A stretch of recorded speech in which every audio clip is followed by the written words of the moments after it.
Hello everyone. Welcome to Ammo's Simple Maths for Class 10 Cbse Mathematics. Dear students, in this video, let me brief you how to find the sample space for few random experiments such as tossing coin or coins, rolling a die or dice and picking up a card from well-shuffled pack of cards. Are you ready, children? Let's get started this video. First we see tossing a coin. Yes, a single coin. If we toss a coin, how many total outcomes we get? How to find out? Is there any formula? You all know a coin has two faces. So the formula is 2 to the power 1. Here the number 2 refers to the two faces of a coin and the power 1 it refers to the number of coin. Single coin, one, that is one coin. Hence, the sample space S has only two outcomes. What are they? They are head and tail. So, the sample space when a coin is tossed is head and tail, only two outcomes. Okay. Another important thing you all should recall. What is that? When a coin is tossed, the probability of getting either a head or a tail is equal. That means probability of getting head equal to half 1 by 2. The numerator 1 refers to the favorable outcome, that is one head, and the denominator 2 refers to the total outcomes. The probability of getting head is half, and similarly probability of getting tail also half 1 by 2. So both the probabilities are equal. So tossing a coin gives equally likely outcomes. So tossing a coin is a fair way of deciding which team should choose the ends in the game of cricket. It's a well-known fact. I hope you can all follow this. Okay. Next, when two coins are tossed, how to find out the sample space? Now the formula is converted as 2 square because there are two coins. So 2 into 2, there will be, that is 4, totally 4 outcomes will be there in the sample space. What are they? That is HH, head head, head tail, tail head and tail tail. So totally there are 4 outcomes when two coins are tossed. Okay, now let us move on to find out the sample space when 3 coins are tossed.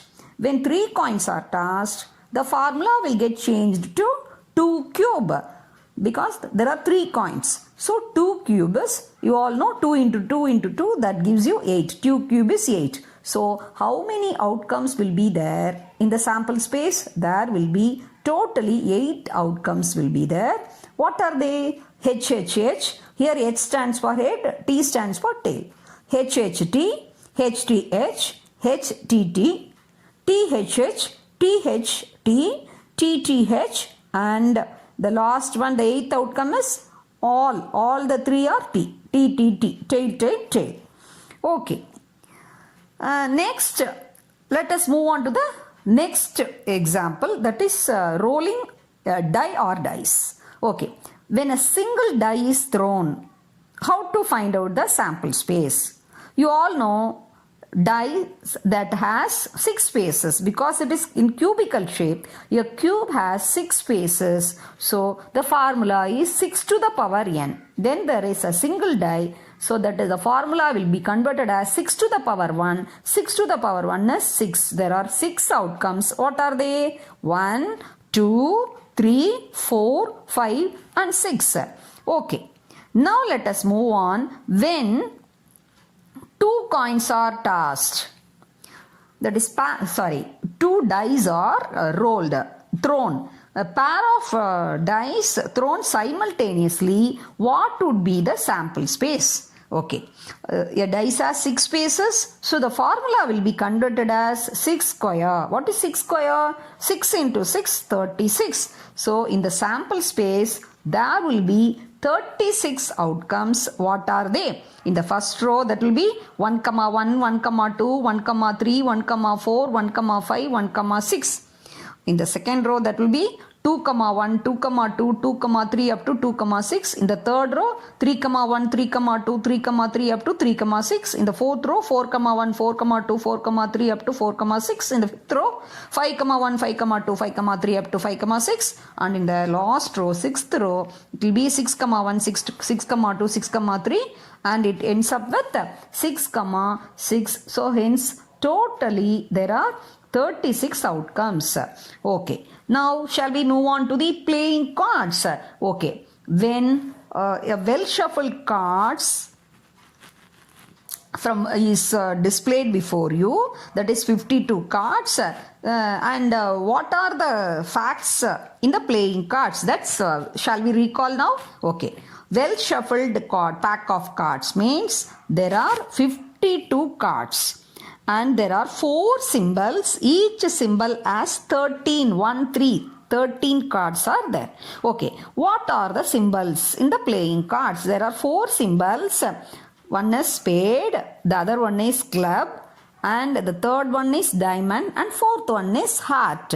The spade and club both are black in color, so 13 plus 13 black cards are 26 in numbers.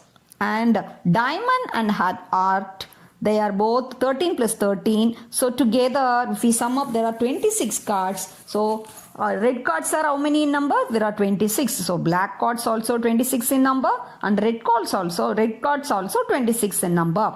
Okay, then let us see that each 13 cards contains what? See, each symbol, the cards will be in this order: 2, 3, 4, 5, 6, 7, 8, 9, 10. Then A for ace, then J for jack, Q for queen, and K for king. So like that 13 cards are there in each symbol. So that means how many number cards are there for each symbol? So what are they? 2 to 10. 2, 3, 4, 5, 6, 7, 8, 9, 10. So totally 9 number cards are there. So in a pack of 52 cards together, for each symbol 9 number cards. So for 4 symbols, 4 into 9, totally there are 36 cards, number cards are there. Okay, then what about the face cards? What are face cards? Jack, queen, and king. These 3 are face cards. Other than ace, jack, queen, and king. J, Q, K is a mnemonic you can keep in your memory.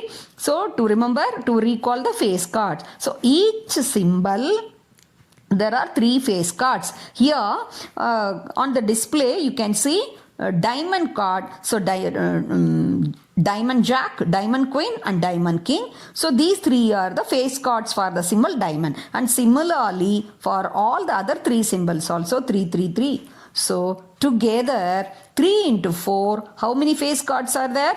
Totally there are 12 face cards are there. Okay. Now let us pass on to an example of a spinner. When a spinner is given, how to find the probability? Okay. Now let me read this example of spinner. Listen carefully. A spinner has 4 equal sides colored: yellow, blue, green, and red. Suppose you spin that spinner and it lands on red color. What are the chances of this event having that outcome? See, you all can see the picture. There are 4 colors are there. That means this spinner is in circle shape. So it is divided into 4 sectors. So the chances of landing in red are 1 in 4. So the probability will be 1 by 4. So the favorable outcome is that is 1 sector and totally 4 sectors. So that will be the chance. The probability can be calculated as 1 by 4 as we are using the formula of theoretical probability. That is number of favorable outcomes divided by total outcomes. So these chances are so because the spinner is divided into 4 parts and it landed on 1 part of the equal sides. Okay, next let me give a quiz for you. To end up this video, let me give a quiz and let me read a quiz. Okay, listen carefully. I have 40 candles and 26 are red in color, 4 are blue in color, and 10 are yellow in color. Okay, now I am going to take out one of the candies. Now here are the questions for you. Just we think over the answers. Okay, the first question is, what is the probability of getting a red candy? Okay, try to recall how many red candies are there. There are 26 red candies. How many total candies? 40 candies. So the probability of getting a red candy is number of favorable outcomes divided by total outcomes. How many are favorable outcomes? 26. And total outcomes 40. 26 by 40 has a common factor, no numerator and denominator. You can divide by 2, so that will give you 13 by 20. So 13 by 20, you can tell the probability either as a fraction or as a decimal form as 0.65. Okay. Now the next question is, what is the probability of getting a yellow candy? Okay, how many yellow candies were there? There are 10 candies are there. So the probability is favorable outcome divided by total outcomes, 10 by 40. So numerator and denominator, the common factor is 10. If you divide both numerator and denominator, so it can be simplified as 1 by 4. So the probability of getting a yellow candy is how much? 1 by 4 as a fraction, or in a decimal form it can be written as 0.25. Okay, what is the third question? What is the probability of getting a blue candy? How many blue candies are there? There are 4 blue candies are there. That is, so the probability will be 4 by 40. So you can divide by 4 both numerator and denominator, and you can simplify. So you will get 1 by 10 as a fraction, or otherwise it can be written as 0.1. So now we have come to the end of this video. I hope this video is very much useful. Watch twice or thrice. Try to catch all the important concepts which I have explained through this video. I wish you all a very good learning experience. Thank you, children.